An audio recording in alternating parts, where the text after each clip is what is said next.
Hello, and welcome back to the Everyday English Podcast, the place where we help you navigate your daily life with natural, confident English. I'm your host, and I am so happy you are here with us today for another deep dive session. And I'm your co-host, ready to get moving. Today is going to be a very energetic episode because we are leaving the classroom and we are heading to the gym. That's right. In our last video, we listened to a conversation about swimming and sailing. It was very summery, very relaxing.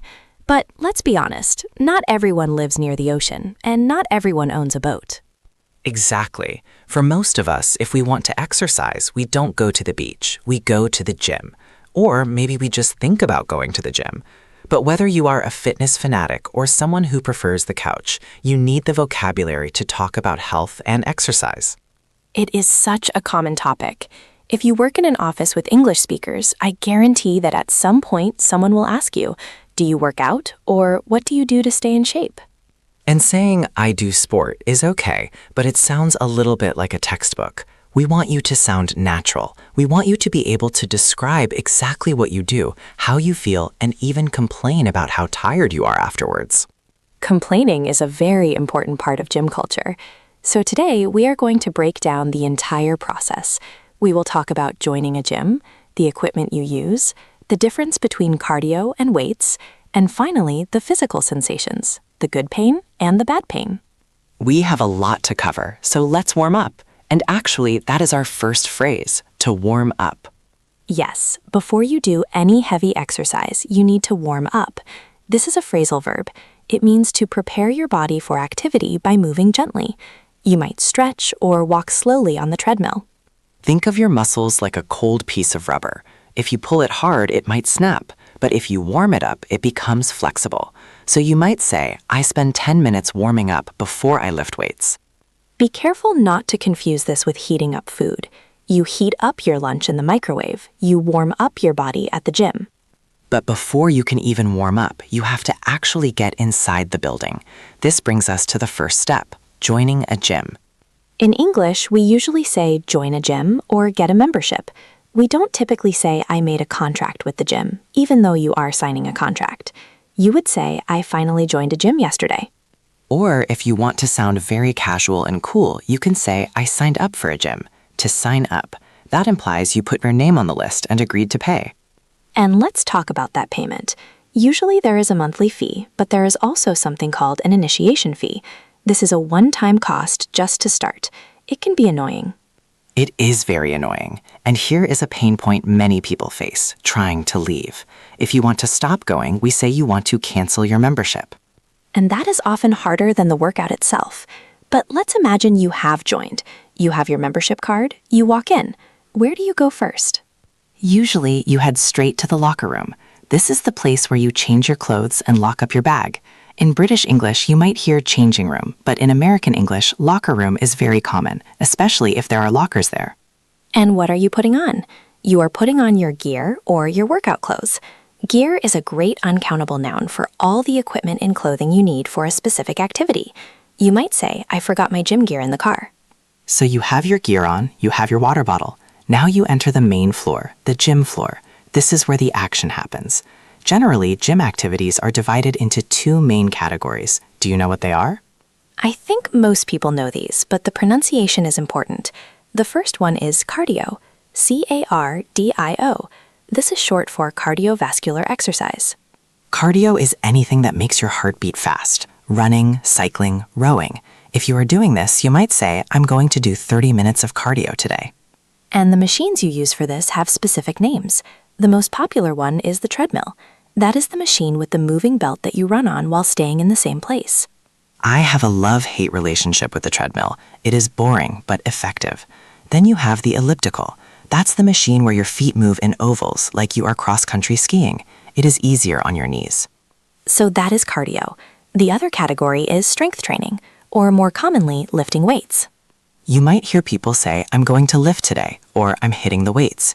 If you say I'm hitting the weights, strictly speaking, it means you are going to do strength exercises, not running. That is a great slang phrase, to hit a place. I'm hitting the gym means I am going to the gym. I'm hitting the weights means I am using the weight machines. It sounds dynamic and energetic. When you are lifting weights, you need to know two very specific words: reps and sets. These are essential. If you don't know these, you cannot understand a gym workout plan. Let's break them down. Rep is short for repetition. One rep is one complete motion of an exercise. If I lift a weight up and put it down once, that is one rep. But you never just do one, right? You usually do a group of them comfortably. That group is called a set. So a standard workout might be, I did 3 sets of 10 reps. Exactly. That means you lifted the weight 10 times. That's the first set. Then you rested. Then you lifted it 10 times again. That's the second set. Then rested. Then 10 times again. The third set. If you are listening to this podcast and thinking, this sounds exhausting, don't worry, we are just talking about it. But it is important grammar. You do a set of reps, 3 sets of 12 reps. Now, there is a very specific social interaction that happens in the weight section. Imagine you want to lift a very heavy weight, specifically broadly on the bench press. That's where you lie on your back and push the bar up. You might be afraid you will drop it on yourself. That is a valid fear. So you ask for help, but you don't say, can you help me? You say, can you spot me? To spot someone, S-P-O-T. It means to watch someone exercising and be ready to help if the weight gets too heavy. A spotter is the person helping. It's a very common favor to ask, hey, could you spot me for this last set?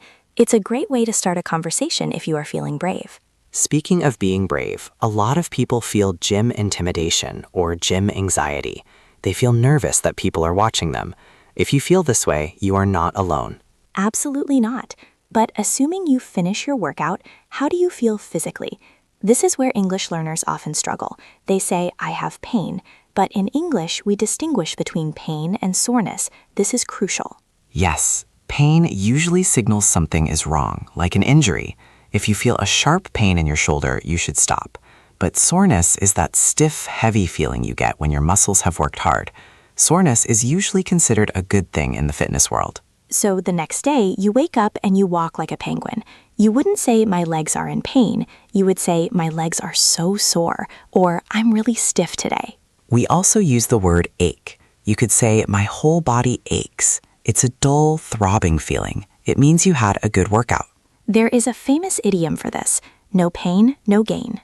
Even though it uses the word pain, in this context, it refers to the discomfort of hard work. If you don't push through the difficult feeling, you won't get the results, the gain. Another great phrase for how you feel during the workout, especially cardio, is out of breath. This means you are breathing very fast and hard. You can't speak easily. I ran for 20 minutes and I was completely out of breath.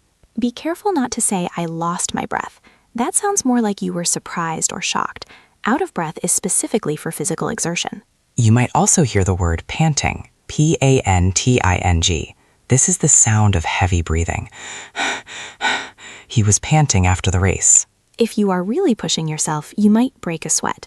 This means you start sweating. If a workout is too easy, you might say, I didn't even break a sweat. That is a great phrase to use metaphorically, too. If you finish a difficult project at work easily, you can say, I finished the report in an hour, didn't even break a sweat. I love that one. Now, before we move on to a practice conversation, I want to remind you that if you are enjoying this episode and you want to build this kind of vocabulary every week, please hit that subscribe button. It really helps us create more deep dive lessons like this for you. Yes, joining our community is much easier than joining a gym. No initiation fee and no heavy lifting required. Okay, let's put this all together. We are going to act out a conversation between 2 friends, Sarah and Mike. Sarah looks very tired. Try to listen for the words we just discussed: sore, routine, cardio, and out of shape. I'll play Mike. You play Sarah. Action. Oh my gosh, don't make me laugh. It hurts to move. What happened to you? You're walking like you're 90 years old. I finally went back to the gym yesterday. I haven't been in months, so I'm totally out of shape. My legs are killing me. Ah, the dreaded day after soreness. What did you do? Did you go too hard? I think so. I planned to just do some light cardio to warm up, but then I decided to join a circuit class. We did so many squats. Honestly, I thought I was going to pass out. I was so out of breath. Circuit classes are intense. But hey, no pain, no gain, right? I guess so. but right now it's mostly just pain. I don't think I can lift my arms to wash my hair. Okay, scene. That was a very realistic conversation. I think many people can relate to Sarah there. Did you notice how she used out of shape? This is the opposite of in shape. To be in shape means you are fit and healthy. To be out of shape means you have lost your fitness level. It's a polite way to say you are not fit right now. She also said, "My legs are killing me." Does she mean her legs are murdering her? No, this is a very common way to say something hurts a lot. My feet are killing me. My back is killing me. It is informal, but you will hear it constantly. Now, I want to take this vocabulary and upgrade it for our students who are taking English exams, like the IELTS or the TOEFL. That is a great idea. In speaking exams, you often get asked about your hobbies or your lifestyle. A simple question might be, what do you do to stay healthy? A beginner answer would be, I like running. I go to the gym 2 times a week. It is good for me. This is grammatically correct, but it is a bit simple. It won't get you a high band score. Let's try to use our new vocabulary to make a model answer. Here is a better version. Well, I try to lead an active lifestyle. I recently joined a local gym because I wanted to work on my stamina. I usually start with a warm-up on the treadmill, and then I focus on strength training. I find that lifting weights helps me relieve stress, even if I feel a bit sore the next day. Wow, that is much better. Let's look at why. First, you said active lifestyle instead of just I like sport. Then, instead of I run, I said work on my stamina. Stamina is similar to endurance, the ability to keep going for a long time. And you used the collocations strength training, lifting weights, and relieve stress. This shows the examiner you have a wide range of vocabulary. You also connected your ideas nicely using I find that. This structure is great for expressing opinions. I find that exercise clears my head. Let's talk about that mental aspect for a moment. We focused a lot on the body, but gym culture is also about the mind. People often say they go to the gym to blow off steam. To blow off steam, imagine a boiling kettle. It has too much pressure. It needs to release the steam. People are the same. When we are angry or stressed, exercise helps us release that energy. So you could say, I had a terrible day at work, so I'm going to the gym to blow off steam. It suggests you are going to exercise aggressively to feel calm again. Another mental phrase is to get into the zone or to be in the zone. This is when you are completely focused. You aren't looking at your phone, you aren't talking to people, you are just lifting and breathing. You are in the zone. Athletes use this all the time, but you can use it for work too. I was writing my report and I really got into the zone. I finished it in 2 hours. I love that. So we have covered the physical actions, the sensations, and the mental benefits. I want to circle back to one thing we mentioned in the role play, circuit class. Ah, yes, group fitness. This is a huge part of gym vocabulary. You have yoga, Pilates, spin class. Spin class is stationary cycling in a group, usually with very loud music and an instructor yelling at you. Some people love it, some people hate it. If you attend these classes, you usually have to book a spot in advance. And if you don't go, you might get charged. But talking about classes brings us to the social grammar of the gym. If you see someone using a machine you want, what do you say? You shouldn't just stand there staring at them. That's awkward. You can approach them when they rest and ask, "Are you using this?" Or, how many sets do you have left? That is the magic phrase. How many sets do you have left? It politely asks, when will you be finished? The person might answer, I have 2 more sets. Or they might say, can we work in? Work in. That is a phrasal verb specific to the gym.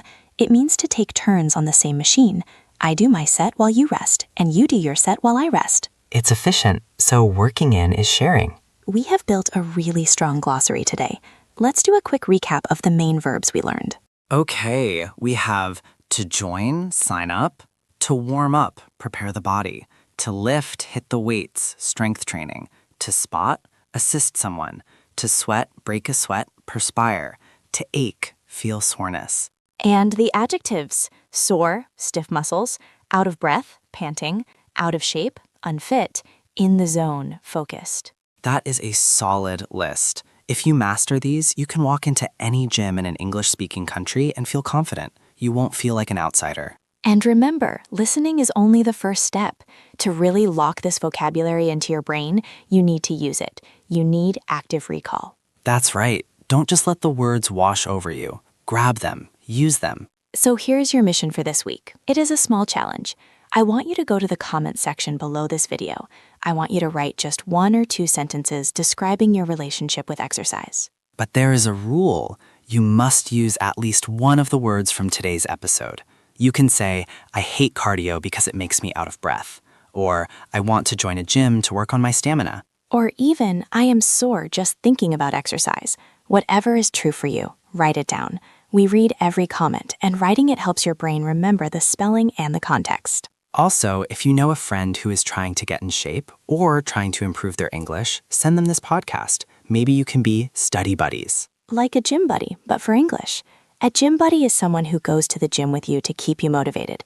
An English buddy does the same for your language skills. Having an accountability partner makes a huge difference. Absolutely. We have covered so much ground today, from the locker room to the squat rack, and even how to complain about the pain afterwards. We hope this episode helps you feel stronger in your English speaking. Remember, building fluency is like building muscle. It doesn't happen overnight. It takes consistency. You have to show up. You have to do the reps. Some days you will feel motivated, some days you won't. But if you keep listening, keep practicing, and keep shadowing these conversations, you will see the results. You will look back in 6 months and realize that the conversation that used to be heavy and difficult is now light and easy. You have gotten stronger. That is such a great metaphor. Thank you so much for listening to the Everyday English Podcast. Good luck with your workouts, both in the gym and in your notebook. We will see you in the next episode. Stay healthy and keep talking. Bye, everyone.